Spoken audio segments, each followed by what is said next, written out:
Let me ask you a brutal question. Why is it that a billionaire can pay less tax than a barista? Yes, a barista, the person making your morning coffee. And here's another question. How can Jeff Bezos, worth over $150 billion, go entire years without paying a single dime in federal income taxes? You might be thinking, that's impossible, that's illegal. But no, it's perfectly legal. You've been told all your life, work hard, earn money, pay your dues. But the rich, they don't follow that rule book. They write it. They don't play the income game. They play the wealth game. And in this video, I'll reveal how billionaires legally escape taxes and how understanding this system can help you build your own path to wealth and freedom.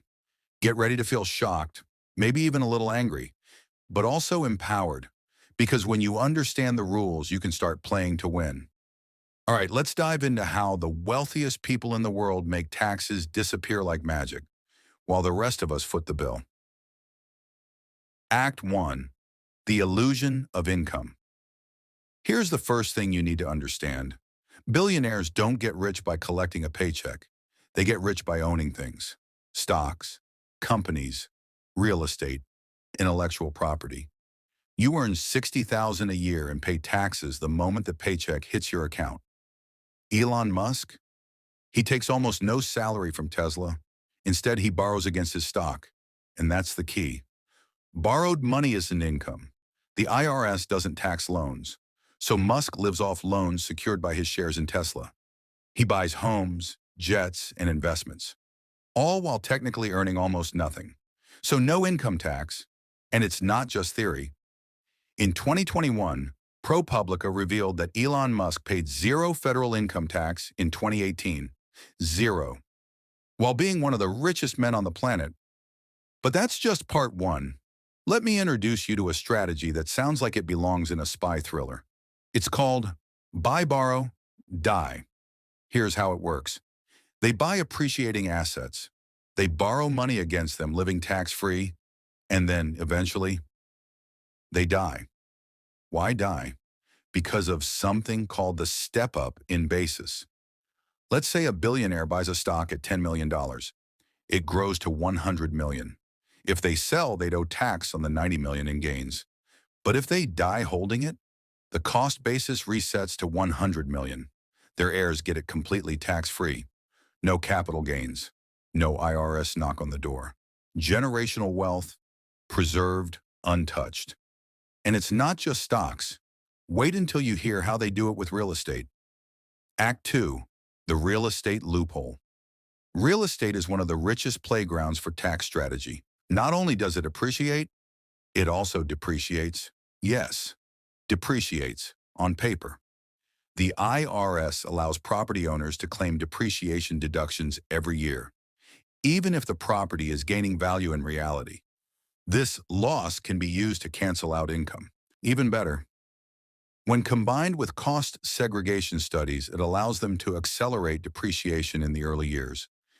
That means millions in phantom losses, while cash is actually flowing in. And when they want to sell, they don't pay taxes. They just use a 1031 exchange. This lets them swap one investment property for another, deferring the taxes indefinitely. This is how real estate moguls grow empires without ever triggering a tax bill. Donald Trump famously used these tactics for decades, claimed over $900 million in paper losses in 1 year. And you're wondering if you can write off your laptop. Now let's talk about something that sounds noble on the surface. Charity. Billionaires love creating charitable foundations. Bill Gates, Mark Zuckerberg, Warren Buffett. But here's the twist. These foundations give them incredible tax advantages. When they donate to their own foundation, they get a massive tax deduction, but they still control the money. They can direct where it goes, employ family members, and invest in projects that align with their interests, all while looking generous to the public. Foundations are essentially private banks with a charitable wrapper. Let's go offshore for a minute. You've probably heard of the Panama Papers or Swiss bank accounts. But this isn't fiction. The world's richest people stash trillions in offshore tax havens like the Cayman Islands, Luxembourg, and the British Virgin Islands. They create shell companies, transfer assets, hide ownership behind layers of legal smoke. Apple once held over $250 billion offshore to avoid U.S. taxes. When Congress pressured them to repatriate the money, they negotiated a sweetheart tax deal. If you're doing freelance work in the U.S., you're likely paying more in taxes than companies with billion-dollar balance sheets overseas. How's that for upside down? Now let's talk about the tax code itself. It favors capital gains, the rich person's income. You might be taxed up to 37% on your salary, but long-term capital gains? Just 15 to 20%. Warren Buffett famously said he pays a lower tax rate than his secretary. Why? Because he earns from investments, not labor. That's not a loophole. That's policy. But the game gets dirtier. Ever heard of carried interest? It's a loophole that hedge fund managers and private equity executives use to pay capital gains tax on what is essentially salary. They're managing other people's money. They take a cut of the profits as fees, but they structure it as carried interest, taxed at a much lower rate. Congress has tried for years to close this loophole, but Wall Street's lobbying power, practically bulletproof, and it's legal. All of it. Let's step inside the command center of wealth, the family office. These are private firms set up by ultra-wealthy families to manage their fortune. They hire elite teams of accountants, tax lawyers, investment advisors, all dedicated to one mission: protect and grow family wealth.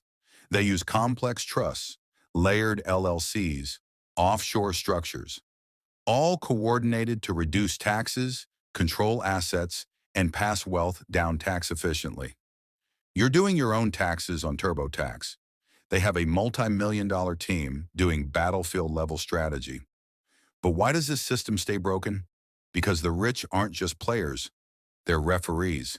They donate to political campaigns. They hire lobbyists. In 2022, Amazon spent nearly $20 million lobbying Congress. Why? To influence tax policy. In 2020, at least 55 major U.S. corporations paid zero federal income tax. FedEx, Nike, Salesforce. The result? Billions in profits, zero taxes, and you're worried about your W-2 form. Now let's talk about losing money. Intentionally. It's called tax loss harvesting. Investors sell losing assets to offset their gains. Then they turn around and buy similar assets. Sometimes the very next day.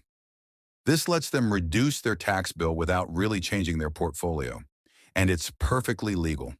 You can do this too, with a basic brokerage account. It's not about being rich, it's about being informed. Act 3, the path forward. So how can you apply any of this? Here's the truth. You don't need $1 billion to start thinking like the wealthy. You just need to stop thinking like a worker and start thinking like an owner. Buy assets that appreciate. Avoid income traps. Use debt strategically. Use retirement accounts. Real estate. Start a business. Even setting up a simple LLC can open up a range of deductions and protections. You don't need an offshore trust today. You just need to take the first step out of the tax trap. The system isn't broken. It's doing exactly what it was designed to do: protect the people who understand it. If you've watched this far, you're not just curious. You're ready.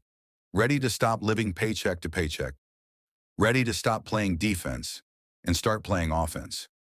You've just learned how billionaires legally escape taxes. And now you know the rules. You can either stay angry or start acting. Want to know how to build your first million by 2025?